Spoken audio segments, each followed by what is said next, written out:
সুপ্রিয় দর্শক, আসসালামু আলাইকুম। স্ক্রিনে যে নাম্বারটি দেখছেন, এই নাম্বারটি চ্যানেল কর্তৃপক্ষের নাম্বার। এই নাম্বার ইমো এবং হোয়াটসঅ্যাপ আছে। এই বোনটির ব্যাপারে জানতে চাইলে আমাদের সাথে যোগাযোগ করবেন, আমরা তথ্য দিয়ে সহযোগিতা করব।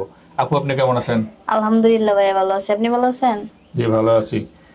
দর্শক, এইটা তৃতীয় ভিডিও, কিন্তু শাড়িতে কিন্তু আসলে খুব ভালো লাগতেছে। জানি না আপনাদের কেমন লাগতেছে, আমার কাছে ভালো লাগতেছে। যদিও ওর শরীরের রং শ্যামবর্ণ, তারপর ওটা নাজুক নাজুক ভাব আছে। হ্যাঁ, আর ও গ্রামে খুব সহজ সরল মেয়ে, এটা আপনারা বুঝতেই পারছেন কথাবার্তায়। তারপরও তোকে ধন্যবাদ যে ও সাহস করে এতদূর চলে এসেছে নিজের জীবনের সিদ্ধান্ত নেওয়ার জন্য। তো আপনার কি জন্য আসছেন একটু বলেন, দর্শকরা শুনুক।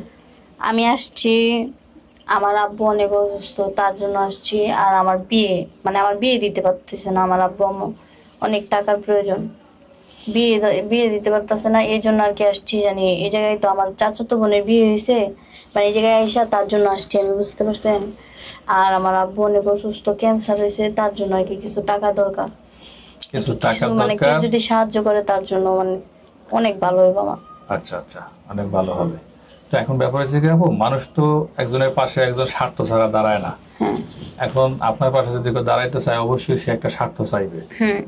কারণ আপনি যেহেতু বলতেছেন যে আপনাকে বিয়ে বিয়ে বসবেন, তো এখন আপনাকে যদি কেউ দেখতে চায়, টাকা পয়সা দিতে চায়, আপনার বাবার চিকিৎসা করতে চায়, তো সেটা কি ধরনের পুরুষ হইলে আপনার জন্য ভালো হয়? কি ধরনের একটা, মানে ওই মানুষটা যদি আমাকে বিয়ে করতে চায়, আবার আমার বাবার মানে ওষুধ পাতি কিনা দিতে চায়, তাহলে ওই মানুষটা যদি মানে মন ভালো থাকবো। আর এমনি মানে চেহারা কালো দিয়ে কি করবো, আর বয়স বেশি দিয়ে কি করবো? মনটা হয়েছে সবচেয়ে বড় জিনিস। আমার আব্বু আম্মুর সাথে ভালো ব্যবহার করবো, ওটাই আমি চাই। আর আমি ওর আব্বু আম্মুর সাথে অনেক ভালো ব্যবহার করবো, কোনো সময় রেকর্ড পাবো না যে আমি খারাপ ব্যবহার করছি।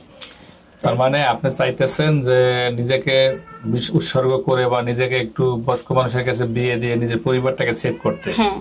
এটাই আপনার চাওয়া পাওয়া। হ্যাঁ। মানে এটা কি মা বাবার প্রতি ভালোবাসার দিক থেকে করতেছেন না এমনিতেই?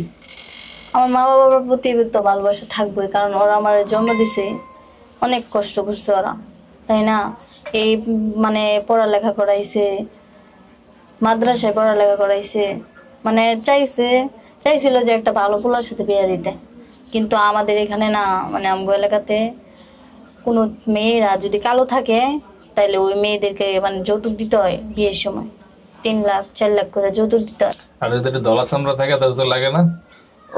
ওদেরও লাগে আর কি, কম। একটু কম লাগে, মানে হ্যাঁ। যৌতুক লাগবেই। হ্যাঁ। যৌতুক ছাড়া বিয়ে হয় না। না। এটা একটা আসলে সমস্যা। এগুলো যদি হয় এলাকায়, মানুষের জীবনে একদম মানে বিষময় হয়ে যায়। এটা আমরা বুঝি।